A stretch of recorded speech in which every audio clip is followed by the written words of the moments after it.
is history. Now in front, the crowd roaring, go, Lonro, go. But the 3-year-old in front, they'll say it. Lonro, he's coming, he's going to get there. Yes, Lonro won it. Proud by My Whisper. My Whisper won the last. Welcome, punters, to another episode of the Whispers Racing Podcast Lightning Stakes Day. As always, I'm joined by Matty. How are you, Matty? Going well, Worm. How are you, mate? Going well. What a card. Did you miss me last week? Yeah, mate. Yeah, it's always good talking to a computer and you're looking straight back at yourself and no one responds. You did a very good job. Cheers, mate. It's, life character building, doing it by yourself. It's good to have you back. Lightning Stakes Day. Wow, what a card. Mate, what a card. HQ and also up in Sydney. Mate, we are spoiled this weekend across both cities. Yeah, 100%. So I can't wait to get stuck into it. We're going to preview races 6 and 7 from Flemington and race 9 Roeshill. Talking points this week, we got 2. Michael Walker today hung up his riding boots. He had a fall at the jump outs back in July. Got a brain injury due to that fall. My thoughts are I really hope .com snap him up because I think his knowledge on the post-race analysis is so good to listen to. He knows what the jockeys are thinking when riding, and the best thing is he's bloody honest about it. He's not afraid to make a big call and upset a jockey. Your thoughts, Matty? Oh, mate, I just remember him for riding Prince of Arran. Obviously, just the Melbourne Cup warhorse, trained by Charlie Fallows.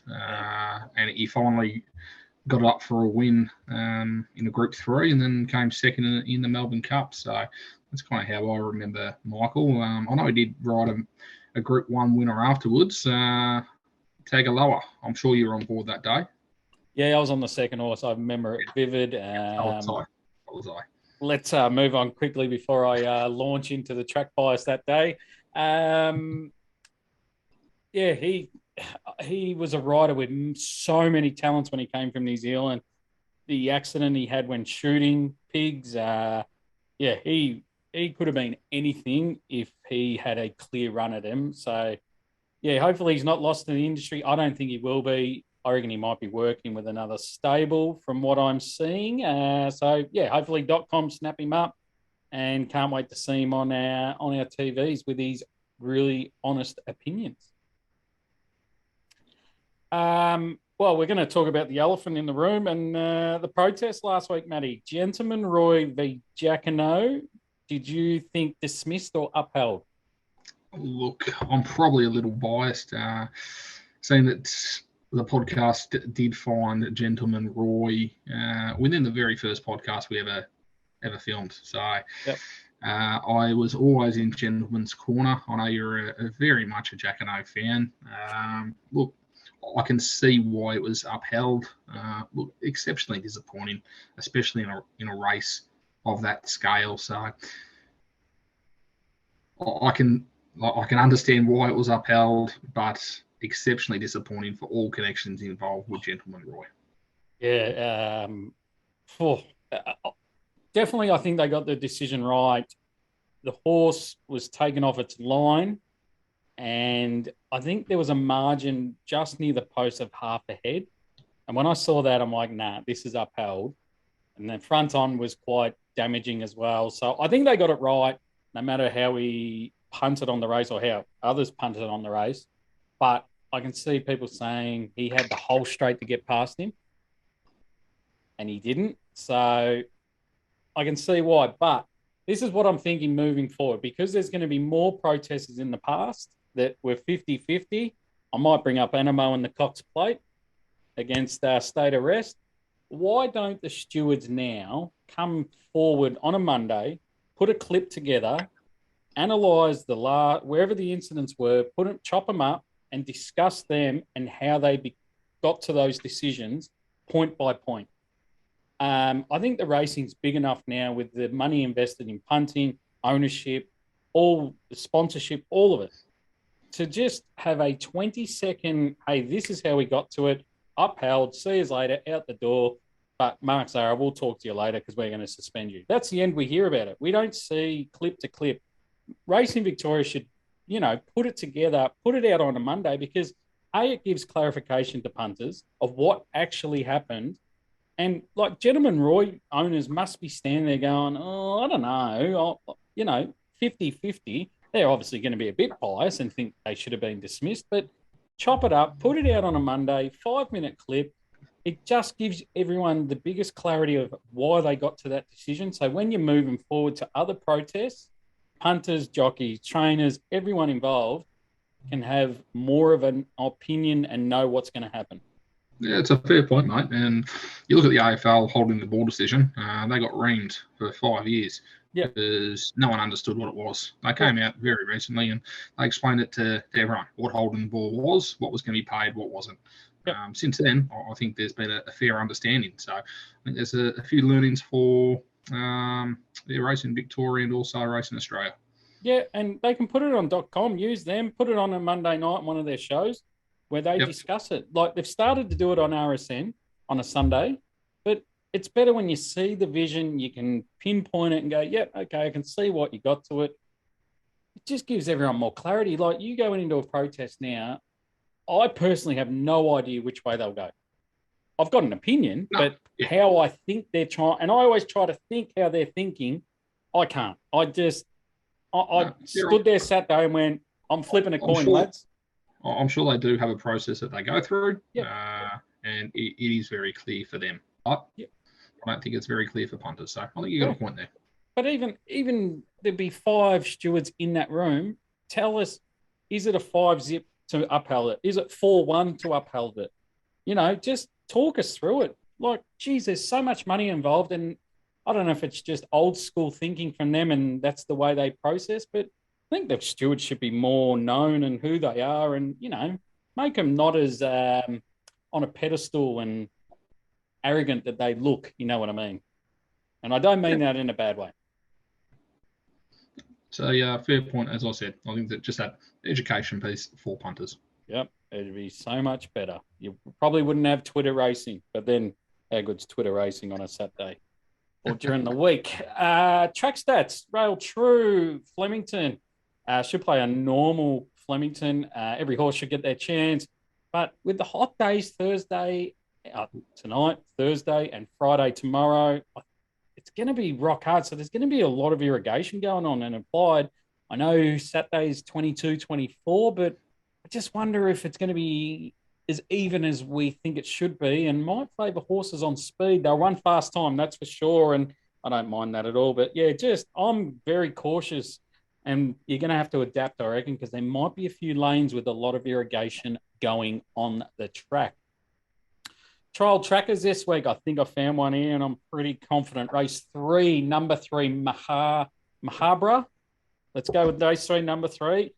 He's had one jump out at Cranbourne over the 800 metres in a time of 45.40, which I thought was good. Normally you make par at around 48 seconds, but I really loved how this horse went about it in its only jump out. Went through the gears nicely, hit the line well.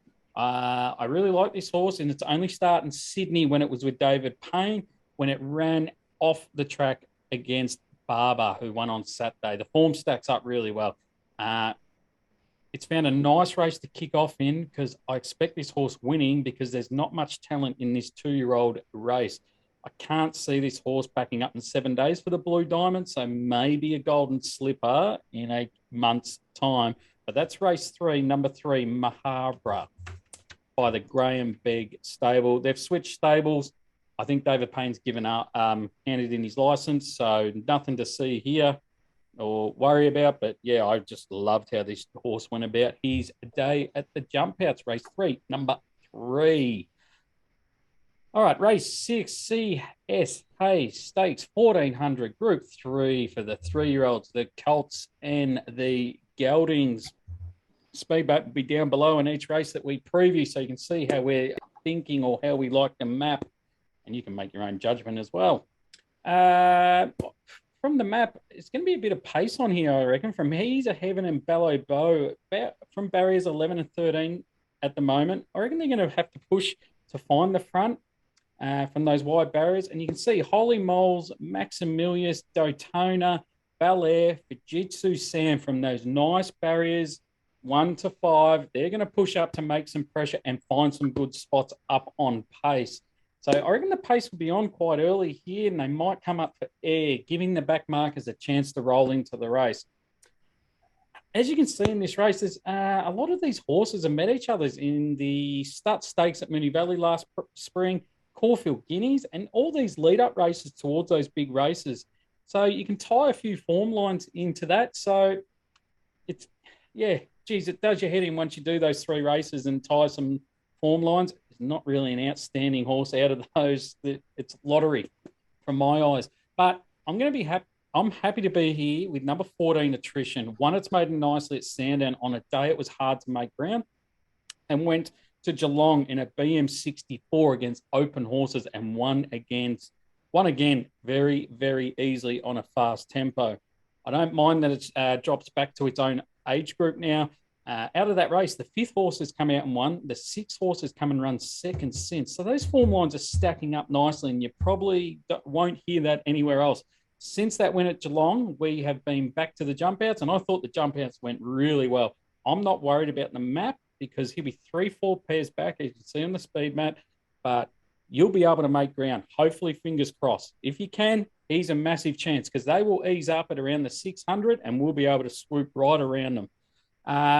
Horses that have raced against each other, I talked about those Start and Caulfield Guineas. It's He's a Heaven, Bank Mill, Elliptical, Altican Road, Maramasa, and Fujitsu Sam. So all of those have tied in somehow and somewhere. So in saying that, Bankmore, his form line's out of Jacamo. It'll have a lot of people gravitate into this horse, and I will never talk you out of it. And will go everywhere where we go in the run. As you can see on the map, they're going to be together. But he'll probably be 3 wide. Don't know if you want to be 3 wide in a 1400-metre race. They always are turning at the 1400 at Flemington, and they do not straighten until they hit the straight. So you want to be closer to the rails in the 1400-metre races.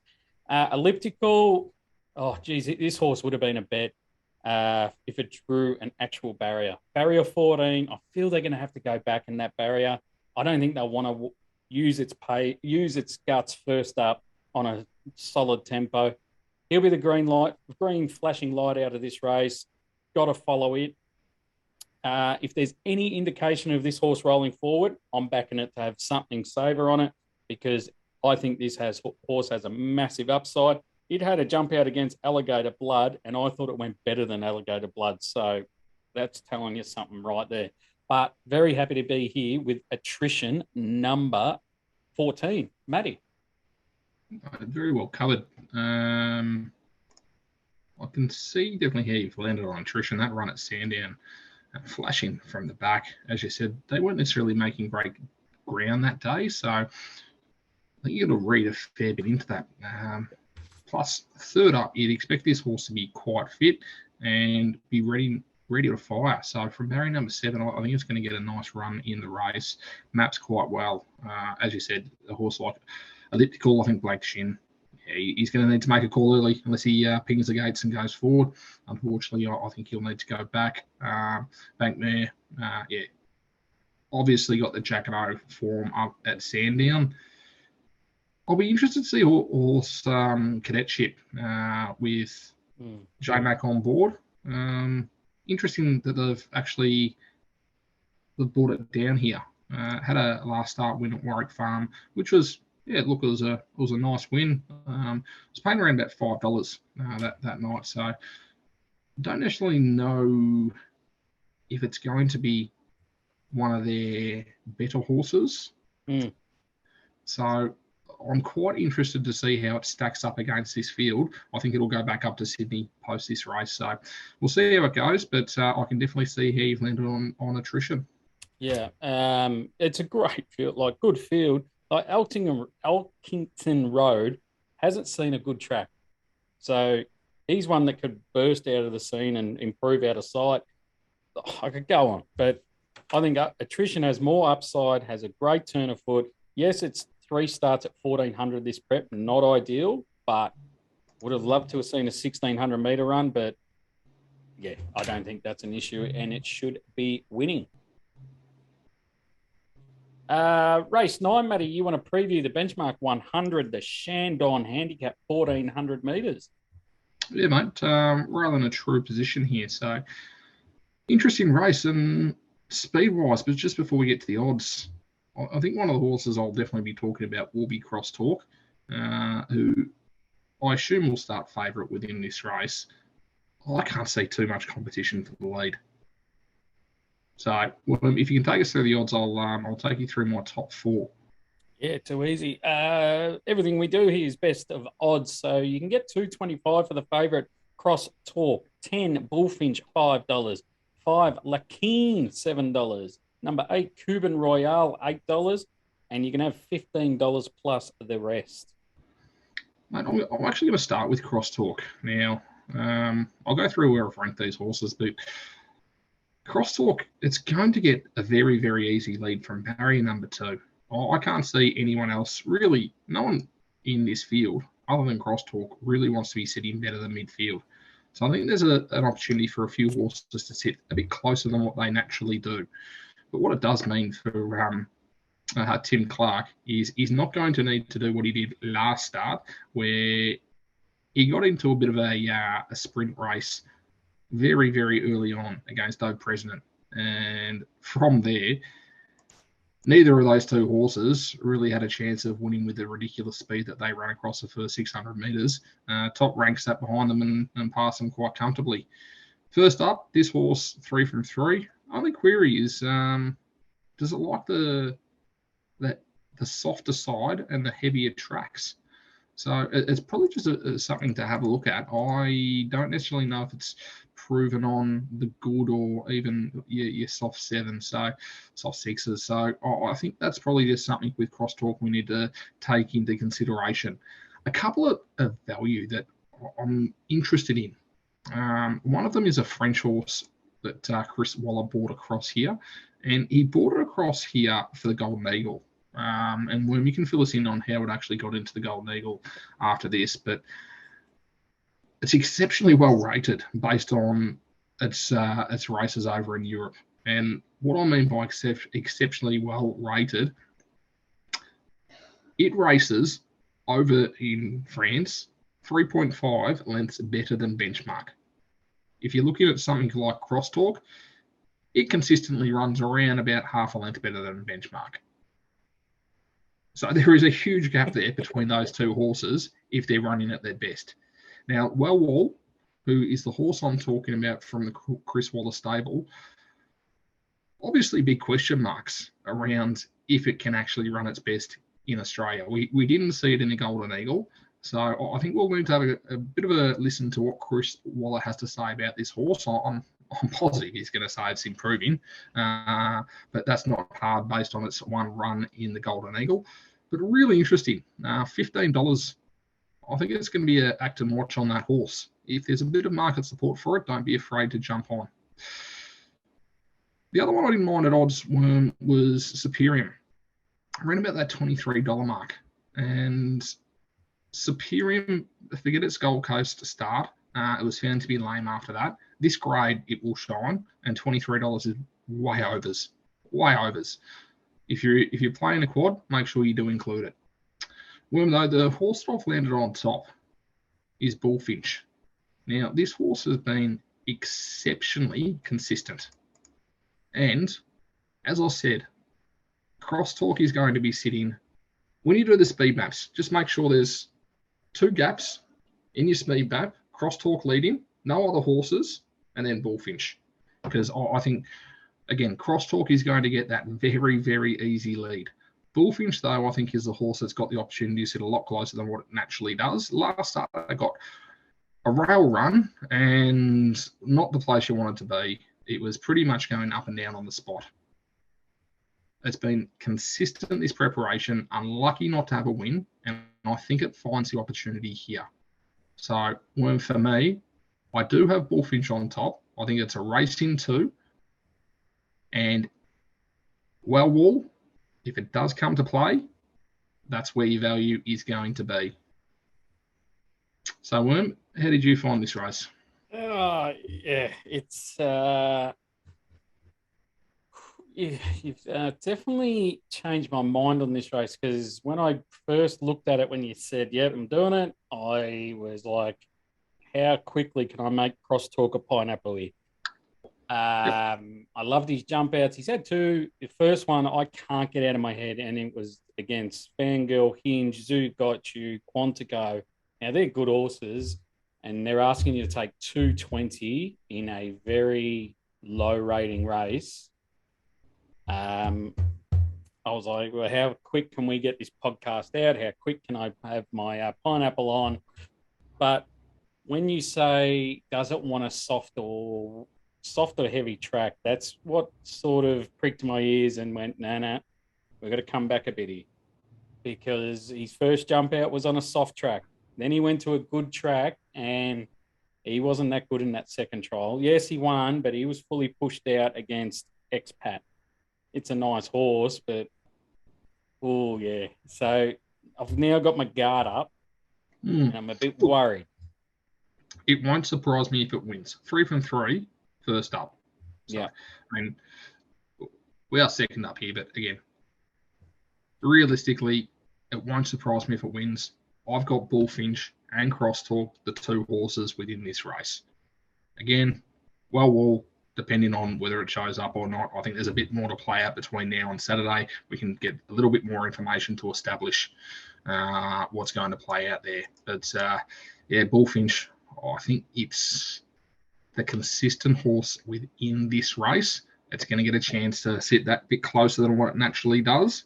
And from there, just come around Crosstalk, and I think it's going to have a better last 200 than what Crosstalk could potentially have. Anyway, we'll find out. Yeah, well, the form 2 lengths off Nugget, and then point to another 2 lengths off Nugget. Now, Nugget was serviceable in a Group 1 last Saturday. So if it's 2 lengths off Nugget in December, well, it's telling me then it was 4 lengths off that Group 1. Yeah. Technically. So at $5. Again, I talk about that benchmark. It's consistently running better than benchmark. And Crosstalk is around the mark.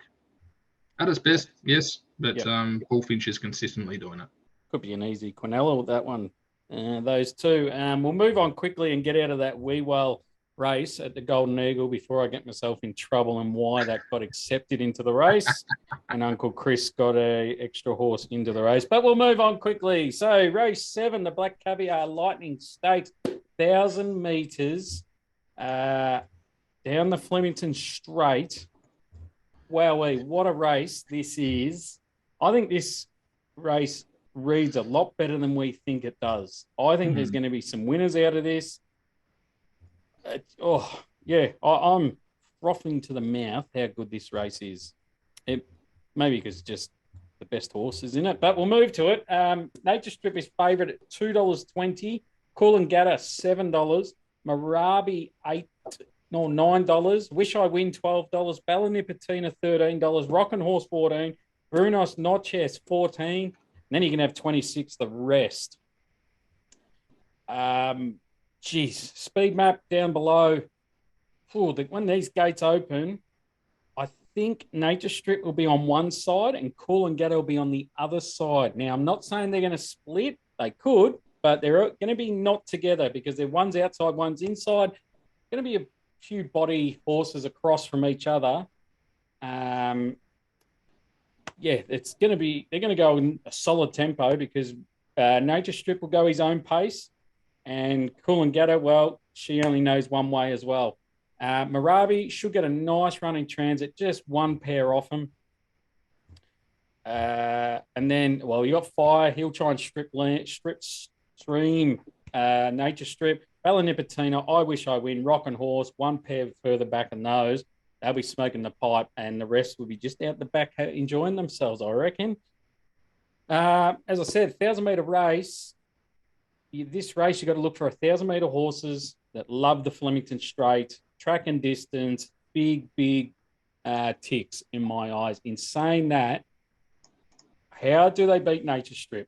If this horse is anywhere near its best, I know he's 8 years old, but if he's anywhere near it, off this horse's jump outs, I feel this horse is near his best. Yes, as I said, he's an 8-year-old and he's closer to retirement, but Waller would not send this horse around if he wasn't right or he was off. Jump outs were spot on. His track and distance stats are good. 10 starts at Flemington for 6 wins. 18 starts at the 1,000 for 10 wins. Track and distance combined, 3 starts, 1 win and a second. I feel barrier 1, a lot of people are going to say it's not a good barrier. I'm assuming this track plays nice and even. But from barrier 1, I think it's going to be fine. We know he's going to slightly miss the kick. We know he's going to be half a length at the first 50 metres, but J-Mac can then just go through the gears with Nature Strip, go his own tempo with no one bothering him. Best sprinter in the world, and he will show you on Saturday why he has that title, because they will not be beating him, and I can't wait to see it because the price is unbelievable. If this was barrier 5, 6, I'd be worried because he'll get squeezed. He might miss. And you know what happened in the last Lightning? He got the squeeze. They cut him off and he went down by an absolute nose to home and fares and should have absolutely pissed him with any luck 12 months ago. So barrier 1, perfect, just sets it up. If the outside is leaning better, well, maybe we just have to lean off here, but I'm predicting the track manager, Liam, I've lost his name, best in the business. He'll have this track absolutely spot on. Now, to go through this race, I think it's an interesting little point here. Willow was on Bella Nipotina last prep and September run. So why has he jumped off them to jump on Buenos Noches? I know for a fact he was ringing for the ride and telling the owners and the trainers this horse will win with him on it. So that's interesting to be jumping off Bella Nipotina, who he rode in its jump outs and looks to have gone very well. We know how well Bella Nipotina went last prep, went to a new level. I'd be giving this a serious chance if he was on it. But Buenos Noches coming out of a hot Coolmore race where he ran third, plenty of winners since out of that race in secret. We know how well he went last week. Lofty Strike came out and won a Group 2 last week. We know how well he went. Jacquino, we know what he did last week. So he finished third in that race, and I've just reeled off some really good horses out of that. Jump outs have been good, but I just wonder, he might be run off his feet at 1,000. I know he's a back marker. They might be just too quick for him, but he's a horse I want to be following into the new market if I find out they're going there, because 1,200 metres, he loves the straight. Coolangatta, jump outs have been impressive. Can't knock them. I just wonder if she's going to handle this brutal tempo that Nature Strip likes to go. Yes, she won the Moya last prep at Moonee Valley off a brutal tempo, but that night you had to be hard up on the rail. She found it.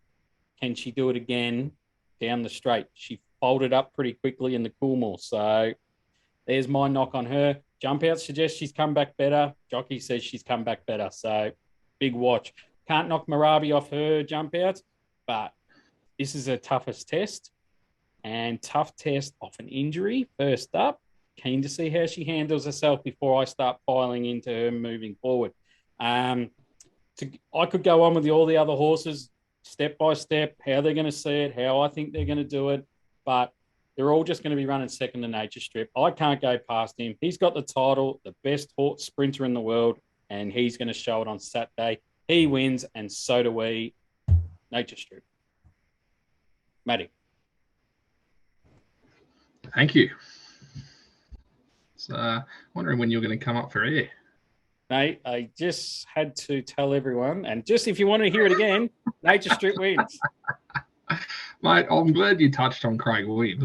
I'm sitting here going, Bella Nipotina, even September run. Yeah. And lands on Bruno's.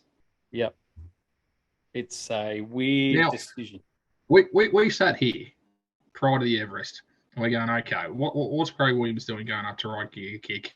Must be for, I think it's a Coolmore or something further down the track. And Willow knows what he's doing. So please keep that in mind with Bruno Snarchos. Yep. He knows what he's doing. With Giga Kick, we questioned him and didn't think it was a chance within the Everest. Yep. Proved us all wrong. So please just keep that in mind. I think it's probably waiting for 11 or 1200 meters rather than 1,000. So again, I can't have it, but I look at the Willow factor and just jumping off the horses that it's had a long-term establishment with. Got to be for something. Look, well, you did mention track and distance. How many of these horses have actually won over this track and distance? There's 11 in the race.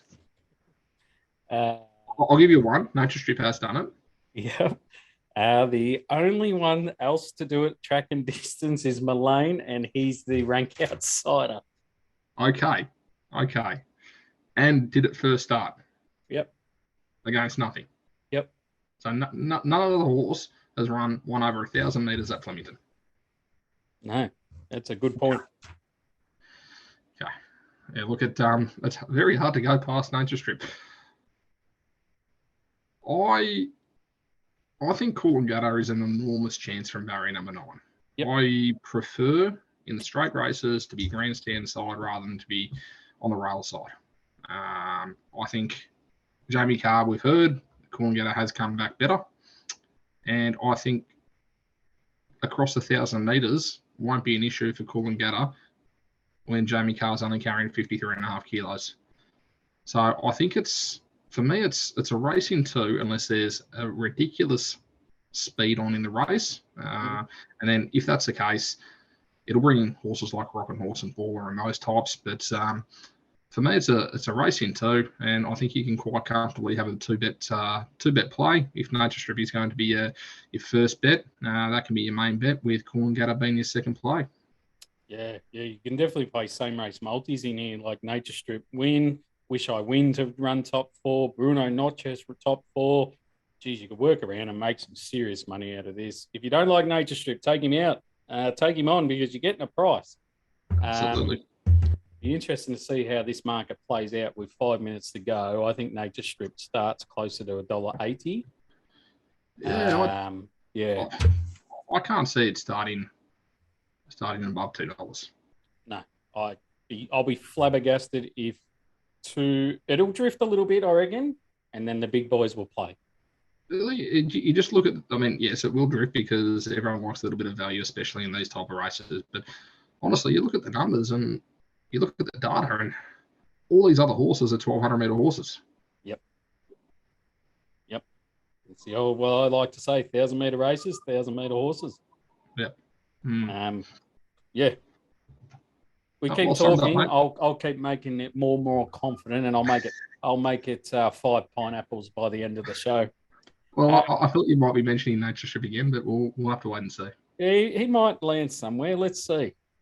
WhatsApp, guys. If you want to be part of our WhatsApp group, please DM one of us on Twitter, Instagram, wherever you see us. My email will be down the bottom, so you can email me. Thank you to Leonardo. I'm going to give you a shout out, mate. You personally emailed me saying what a show we put on. He's very thankful, loves it every Thursday night. So, mate, really appreciate it. It's so good seeing emails like that when we do it all for free. No money whatsoever is in our hands from anyone. We do it because we love it. We love finding winners for people. So, Leonardo, thank you. Reach out to us, please, if you want to be part of it. Subscribe to our YouTube podcast. Wherever you watch or listen, please subscribe. You can get them as they drop because the YouTube one takes a little bit longer now. So please just subscribe, share it with your friends. Find us on TikTok. I've already got a strike, as I said, for finding a $20 winner. I don't know how that happened, but wowee. Thank you, TikTok. NBA podcast will be dropping next week late. Me and Nick will go through all the trades, massive trades. Durant to the Suns, Irving to the Dallas. Lakers have upgraded, it looks like. So we'll go through all those big trades leading up to the playoffs or play-ins. So look for that come Thursday or Friday. Around the grounds, Matty, where do you want to go? Mate, we'll start with Friday night at Canterbury. Oh, Friday fill up. Love it. We do like a Friday fill up. Now we're going Canterbury race number 5. A horse I've followed for a while, but hasn't really found the race where I've liked it. 4 for Law. Unlucky not to have a W next to its name this preparation. Loved its last start against Think About It. And this is the race I think it can win and win comfortably.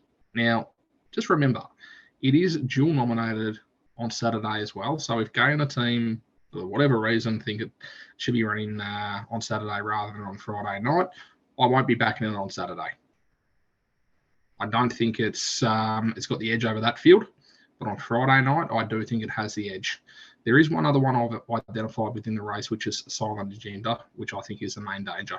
For whatever other reason, as I said, if 4 for Law is running on Saturday, I'll be backing Silent Agenda. So 4 for Law on top, Silent Agenda as a saver. If 4 for Law isn't running, Silent Agenda as a main bet. Like it. Where else are we going?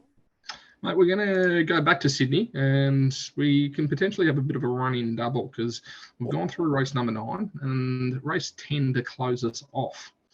Now, Midwest, favourite in this race, roughly what's it paying?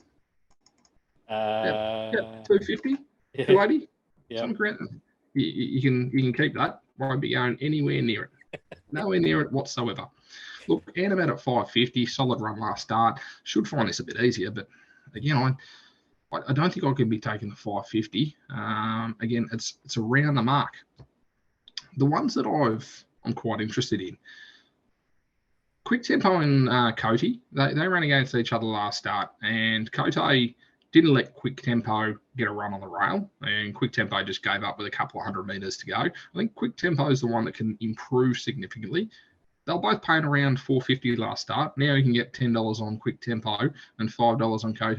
I know which one I'd be having out of those two. And then the other two that I don't mind.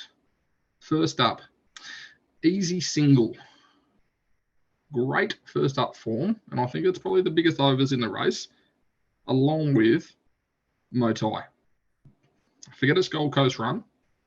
Back in Sydney, in this class, it will be well and truly in this.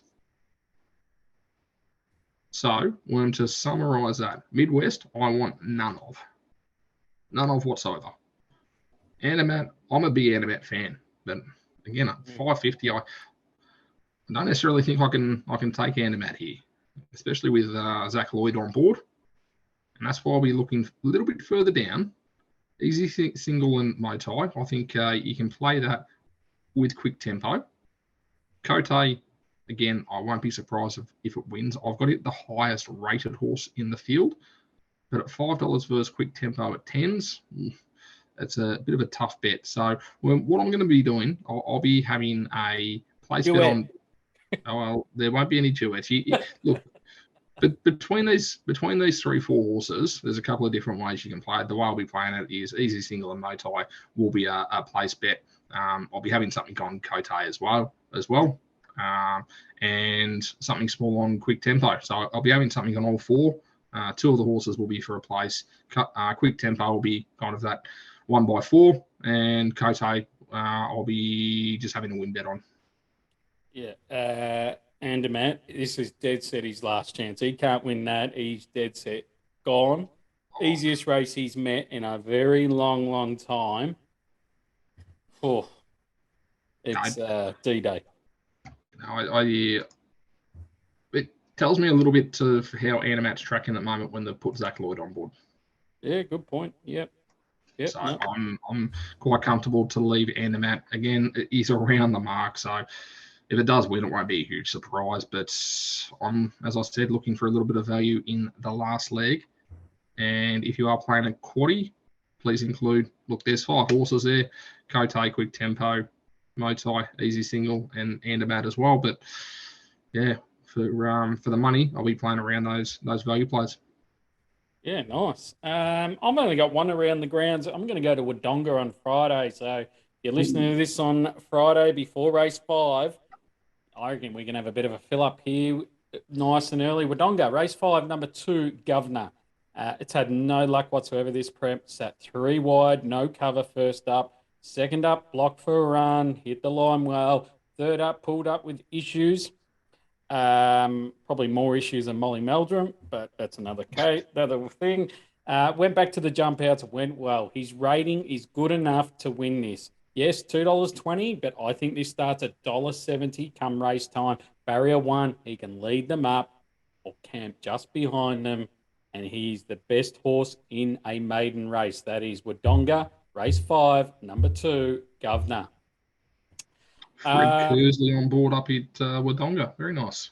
Yeah, Fred Kersley's my only issue, but that's another story.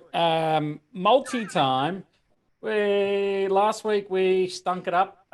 We went 1 out of 3, so that's very rare for us. We normally go 3 out of 4 or 3 out of 3. So we had to go back to the drawing board. We've had a good chat, and we're motivated to go 3 from 3 here. So I'm going to throw in Flemington race 1, number 2, Lyrical Lad, around the $3 the place.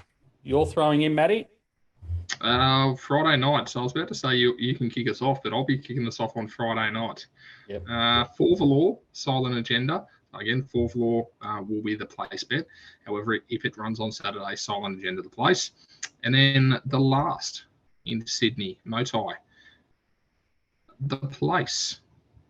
First up, I think it will find the top 3 quite comfortably. Like it. You're very good on your value runners in the placing, so happy with that. So Lyrical Lad, Flemington race 1, race 5, Canterbury, 4 Valor. Who named it like that? And Mautai in the last, the get out stakes. We can get around $16 for the 3 places. I think you can go with Team Blue because now they're offering 3 or more places bet return. So they want to invoice me for pumping them up. Yep, just hit me up. Thanks. Yo. So yeah, 3-legger, $16. All right. Pineapple of the week. Last week, Matty, you stunk it up. Let's just be honest. That was stinky. Yes, Major Artie. Mate, to start with, I thought I was going to be running in Sydney. I headed up to where was it, Doomben? Yep. And it, yeah. That's why you should never do the form while drinking. Mate, I was at my pay job. Yeah. But yeah, Major Artie. Look, what made me feel just a touch better was it was very well fanned in the market. I think it started around about $1.65 and $1.70. So yeah. I think on Thursday night I was paying about $2.20. Yep. Yeah, we found the right thing in the SP. We were on, beat it, and he stunk it up badly. He did. It was, I got nothing else, mate. Bring us home. Come.